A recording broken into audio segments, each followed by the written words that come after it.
Hey everybody, and welcome. In the spirit of the season, we are taking a classic holiday tune and turning it into a super fun crash course in UX design.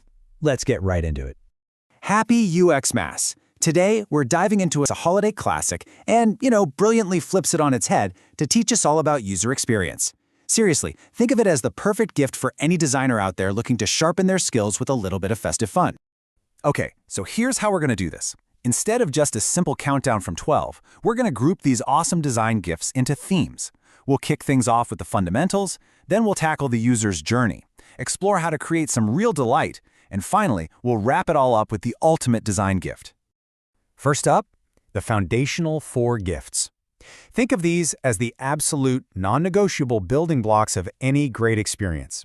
These are the principles that make a product usable and reliable from the moment someone lands on it. So on the first day of UX Moss, my mentor gave to me visual hierarchy. And I love this metaphor, right?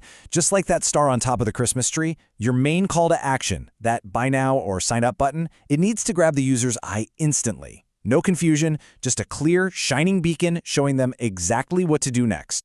All right, gift number 2, affordance.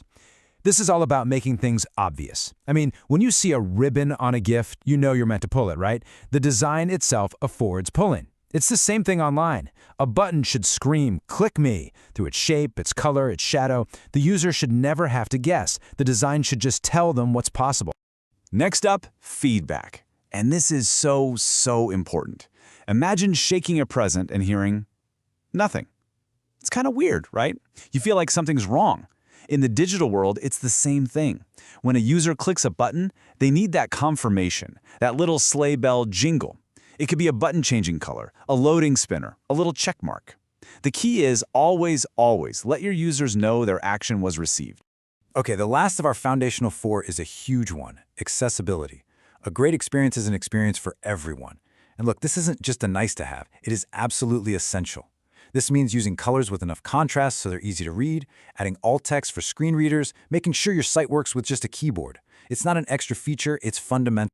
All right, let's keep going. We've got our foundation. Now let's talk about untangling the user's journey.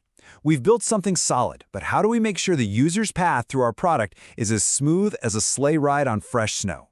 But wait, before we jump into the next one, I want to ask you something. If you could only give your users one gift, just one single principle to make their lives better, what would it be? Really think about that, because we are about to hit the 5 gold rings moment of user experience. 5. Reduced friction. Yes! This is the big one, people. There is literally nothing more annoying than trying to untangle a giant knotted mess of Christmas lights. That is friction. And as designers, it's our job to remove every single one of those knots, every unnecessary click, because friction is the fastest way to lose a user's attention and their trust. So what does this friction actually look like in the real world? Well, it's a checkout process that has 10 different steps. It's a sign-up form that asks for your life story. It's a contact us button that's buried 3 menus deep. The opposite, low friction, is a clear path, simple steps, and obvious actions. Our goal is always to make things easy. Okay, so how do we fight that friction? Well, our next gift is a brilliant way to do it: progressive disclosure. Just think of an advent calendar. You don't open all 24 doors at once, do you? Of course not. That would be totally overwhelming. You reveal one treat at a time. Great design does the exact same thing. It only shows users what they need right when they need it. All right, let's talk about something called mental models. See, your users show up with a whole set of expectations based on every single app and website they've ever used before. They expect the logo in the top left corner and the search bar somewhere up top. It can be tempting to get clever and reinvent the wheel, but trust me, clarity always beats cleverness. By matching their mental model, your design just feels intuitive from the get-go. And rounding out this section, we have to talk about constraints. And the metaphor here? It's just perfect. You can't design a solution that won't fit down the technical chimney, right? Whether you're limited by budget or screen size or what the backend can handle, acknowledging your constraints and designing within them is absolutely crucial for success.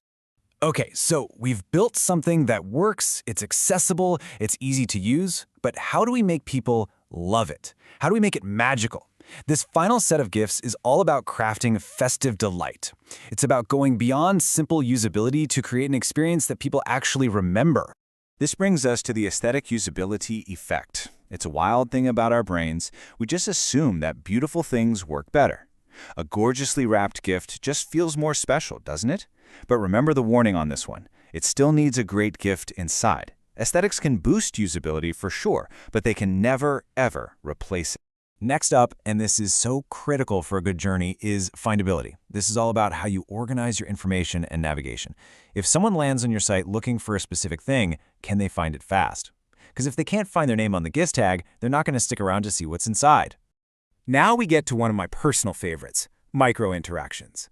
These are those tiny, delightful little details. It's the satisfying pop of a Christmas cracker, that little heart animation when you like a photo, the sound an item makes when you drag it to your cart. These little moments, they all add up to make an experience feel polished, human, and really fun.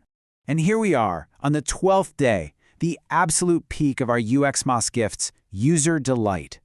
This is all about exceeding expectations. It's the unexpected free sample you find in your order, the hilarious confirmation message after you subscribe, the hidden Easter egg in an app. It's that big surprise gift you find hidden behind the tree that turns a good experience into an unforgettable one. And exhale. There you have it, the 12 days of UX Moss.